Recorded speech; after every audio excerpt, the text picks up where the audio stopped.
Je vais donner la parole tout de suite à Corentin. Il va vous poser la première question. Ça vous change de Coralie. Oui, et vous allez être déçus, il n'y a pas de question politiquement coquine. Une question d'abord sur votre commune de Générac. Est-ce que Générac va renaître de ses cendres? Évidemment, quand je pose cette question, vous avez compris ma question, c'est pour faire référence au programme de collecte de fonds Renaissance que vous avez lancé après les terribles incendies de la commune qui était en juillet 2019. Voilà. C'était juillet, début août. Ouais. Début août 2019. Où on en est aujourd'hui de ce fonds, de ce programme? On a structuré la démarche, effectivement, depuis pratiquement 1 an et demi. Le Covid, bien sûr, nous a pas permis de communiquer et d'aller au-devant des différentes personnes qui pouvaient nous aider.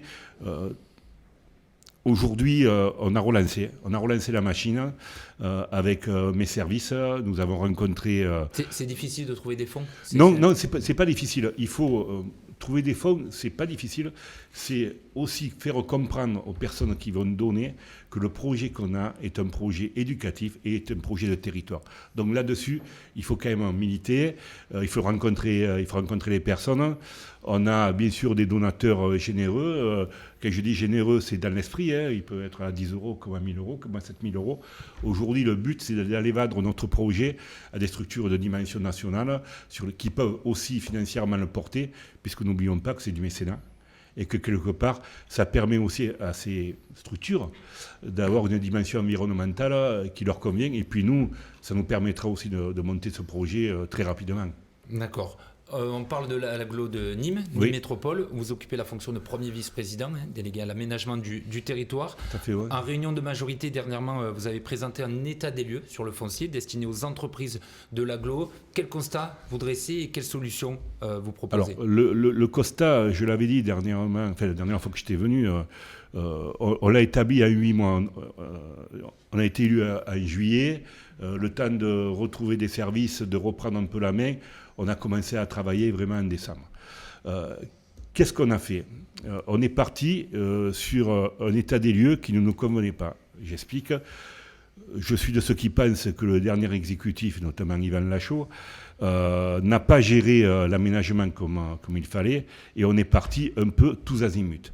Notre ambition, nous, à ce niveau-là, c'était de prendre tout ce qui avait été projeté, de sélectionner ce qui était possible de faire, d'enlever ce qui ne servait plus à rien parce qu'effectivement on était dans des zones où on ne pouvait pas faire grand-chose, et dans ce qui était possible de faire, de mettre en place une feuille de route qui partirait de 2022 à 2026 sur ce qui est rapidement mené, et le reste faire 2026-2036. Et ça c'est bon?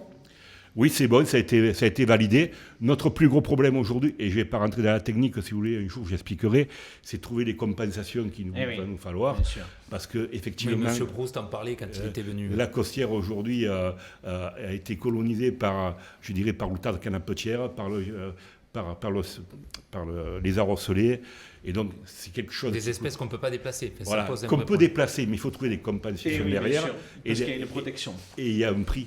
Bien sûr. Et il y a un prix. On rentre concrètement dans les sujets Mania Porta. On en est où? La Compagnie des Alpes, elle est venue dernièrement visiter les emplacements. Est-ce que vous avez bon espoir qu'on arrive enfin à imaginer dans les 10 ans à venir ce fameux parc à thème? Alors, sur Mania Porta, la première échéance pour nous, c'est de travailler sur les 40 hectares qui ont été achetés à Manduel.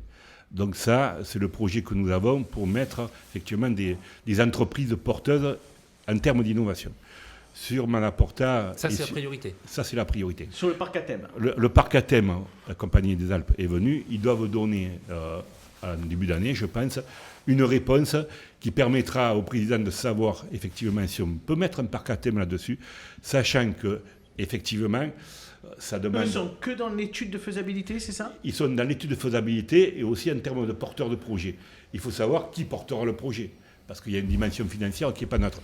Aujourd'hui, ils ont des questionnements, et ils nous répondront en février-mars. Et si jamais il y a un semblant au moment donné de pouvoir faire quelque chose, on le réévoquera au niveau du SCOT et on retravaillera dessus. Alors, les questions de Coralie, je vais poser la première et puis Corentin en posera deux autres. Sur la question du foncier, Nîmes Métropole a besoin de récupérer des terrains à l'entrée à l'armée sur l'aéroport Nîmes-Garons. Est-ce que c'est en bonne voie? Oui, il faut dire que le président aujourd'hui travaille de manière quotidienne sur ces projets. D'ailleurs, nous avons de la chance, et je le dis encore aujourd'hui, et d'ailleurs j'ai été surpris de l'incorrection hier d'Yvan Lachaud sur notre plateau. Sur votre plateau aussi, Oui. au sujet du président. Je trouve que ça manquait de respect, et quand on en est là, ça veut dire que finalement, on n'est pas un grand homme politique. Voilà. Vous faites écho sur les propos qui... Sur les propos, voilà, je ne suis pas moi un correctionnel, je trouve que c'est malvenu et c'est petit. Moi je le dis comme je le pense. Allez, petit. on avance. Vous avez voilà. oui, et donc le président travaille beaucoup sur ce thème-là. Il était à Paris, il rencontre bien sûr les référents au niveau national, les ministres, et je crois que les choses vont avancer et on va être surpris dans les 1 an et demi qui arrivent, parce que nous aurons vraiment, à travers ce témoignage, quelque chose qui se concrétisera. Monsieur Touzelier, vous êtes bien rouge. Qu'est-ce que vous avez fait avant l'émission? Vous avez bu? Non, il fait chaud sur le plateau. Alors, vous avez raison. C'est une simple question comme ça. Vous avez raison, Sacha. En tant que vigneron, j'apprécie le vin, mais je n'ai pas bu avant de venir parce que je savais qu'avec votre pertinence, j'aurais droit à des questions malvenues. Vous auriez pu prendre une petite bouteille de vin pour Abdel. Je sais qu'il aime bien le vin rouge. D'ailleurs, j'en ai retrouvé une belle bouteille non, dans c'est son pas le vin garage. rouge. Non. Mais alors là, vous vous trompez. C'est plutôt le vin blanc ou le vin rosé. Alors, Ah ben regardez, Je pense que Sacha est vexé parce que je lui ai dit qu'on le cherchait encore, il n'a pas trouvé. J'ai C'est pas ça, trouvé, mais effectivement. j'attends ça à la fin de l'émission. Allez, Monsieur on Touzelier. enchaîne. L'agence de l'urbanisme, peut-être, Oui, Corentin. vous avez reçu le vice-président à la région, Jean-Luc Gibelin, donc qui est en charge des transports. Est-ce que vous avez bon espoir d'intensifier le nombre de dessertes sur cette ligne entre Nîmes et le Gros-du-Roi? Pourquoi nous avons relancé la machine? Je m'explique, il y a 3 ans, déjà avec Jean Donat, nous avions réuni les maires autour de la table pour travailler sur ce projet qui était aussi notamment voulu par nos habitants, c'était augmenter le nombre de fréquences sur cette Et la ligne-là. région a l'air plutôt aussi dans ce sens. Donc j'ai mandaté l'agence d'urbanisme en tant que président suite à un travail de fond qu'on a mené avec le président Proust pour qu'eux se chargent de l'animation. Parce que c'est un projet qui est ambitieux et il nous faut de l'ingénierie. L'agence d'urbanisme va mettre à notre service ses experts et l'objectif, et c'était la première étape, hier c'était de se réunir entre maires ou élus des 9 communes concernées, d'avoir la présence des présidents de PCI de communautés de communes et de mandater ensemble la région en leur disant voilà, parce que nous avons fait des ateliers, nous avons travaillé, voilà, nous sommes prêts, nous, à vous aider, à vous donner tous les besoins et à les quantifier pour que vous puissiez porter ce projet à la présidente Delga et derrière à la SNCF. Donc vraiment, c'est un projet de territoire, ça nous a permis d'ailleurs les uns et les autres de se comprendre et de se connaître. Quand on est au Gros-du-Roi, on n'a pas les mêmes, atouts qu'à Générac ou qu'à Nîmes. Donc ça, c'était très prenant, très porteur. Et pour moi, sincèrement, c'est le début d'une grande aventure et on espère que dans les 5 ans à venir, on aura des réponses concrètes. Le 2 novembre, l'agglomération va présenter de nouveaux règlements pour bénéficier des fonds de concours. On en a parlé, notamment hier soir aussi. Les subventions accordées aux mairies pour financer leurs projets. Le maire de Nîmes estime que les fonds mis en place sont insuffisants pour financer ses propres projets. Vous êtes d'accord avec ça? Alors, je vais revenir sur la genèse, si vous permettez, parce que Franck Proust, lorsqu'il a fait présence et acte de candidature, avait des maires avec lui. Et quand j'entends Yvan Lachaud dire, et d'ailleurs, vous l'avez dit, on regardera, dire que Franck Proust n'était pas favorable au fonds de concours, il n'a jamais dit ça, parce que les maires n'y seraient pas allés avec lui. Vous avez bien pensé aussi que quelque part, on cherche aussi des financements. Sur les 30 millions d'euros, comment on a évalué ces 30 millions d'euros? C'est simplement en allant dans le passé, et on a regardé ce qui était adapté aux besoins des mairies. Et aux besoins des mairies. Et donc les 30 millions d'euros, ils n'ont pas été inventés comme ça. C'est 6 x 5, 30. Voilà. Donc derrière, avec, et sûrement que ça devrait bien se passer, un effet levier pour chaque commune et qui pourra avoir et personnaliser elle-même son engagement. Quant à la mairie de Nîmes, je crois qu'aujourd'hui, nous sommes tous d'accord pour dire que la mairie de Nîmes, et Olivier le sait, on a eu des commissions là-dessus, si elle présente des projets, qu'ils étaient... Parce que pour la mairie, il n'y a que 10 millions qui peuvent être... Enfin, une partie des 10 millions. Alors, il y aura, bien sûr, il y a 10 millions. Après, je pense qu'on traitera d'une autre manière. C'est le président qui s'en occupera en duo avec le maire de Nîmes. Mais je crois qu'aujourd'hui, je tiens à l'évoquer, que ce soit le palais des congrès ou autre.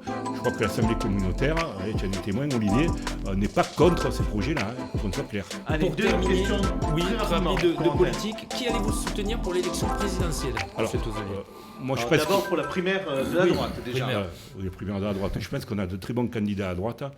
Moi, je suis très heureux d'ailleurs que certains aient souhaité rentrer dans le giron pour aller au-devant des militants. Moi, je suis un homme de terrain, je suis quelqu'un de proximité. Je soutiens Xavier Bertrand parce que pour moi, il est l'homme des territoires. Il comprend les maires des communes, pour en avoir discuté avec lui. Les autres sont très bons aussi. Mais pour moi, voilà. Comme Laurent Burgot.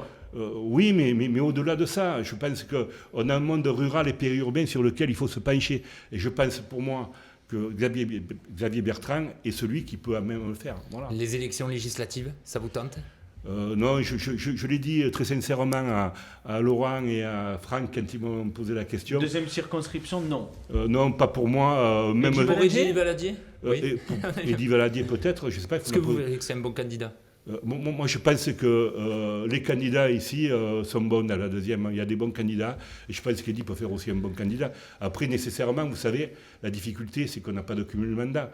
Et qu'il faut quitter sa mairie pour aller se présenter. Et si on est élu, on perd son mandat. C'est un peu compliqué. Quand on est un homme de terrain et qu'on souhaite créer quelque chose, je crois que les mairies sont les bienvenues. Merci Frédéric Touzelier d'avoir répondu à toutes nos questions. Attendez, monsieur Samari. Ah, Et Nicolas Pellegrini, c'est une plante verte ou quoi alors? Il a même pas pu poser sa question. Nicolas, vous l'avez avez même une pas interrogé. question, c'est vrai, pour Monsieur Touzelier? Non, je n'ai pas de question particulière. Enfin, vous savez, Alors Sacha, vous voyez bien que vous dites on m'a n'importe quoi. on m'a invité au dernier moment, je pense déjà pour faire la plante verte, mais c'était surtout Ah pour non, le débat de oh Zemmour. non, oh non. Je rigole. On Non, vous mais a laissé parler. c'était pour le débat de Zemmour. Mais si j'avais une petite question, vous savez que je ne suis pas que porte-parole, bien que c'est pas un titre très officiel, mais de la France insoumise, mais je représente aussi beaucoup les jeunes insoumis. Ouais. Et au-delà de ça, peut-être aussi les jeunes sur ce plateau.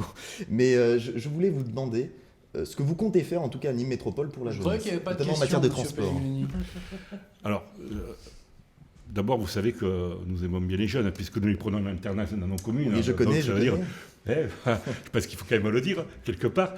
Alors, qu'est-ce qu'on fait pour les jeunes? Je pense que ça va être un débat qu'on va avoir avec l'exécutif. Je crois que ça méritera peut-être d'inviter Franck Proust et Jean-Luc et notre ami Campello aussi sur ce terrain-là. Il y aura un débat qui se fera.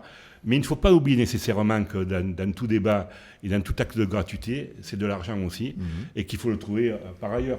Donc, je sais que vous serez peut-être un jour un éminent homme politique, que vous aurez des budgets à gérer, et vous verrez que ce n'est pas aussi facile que ça.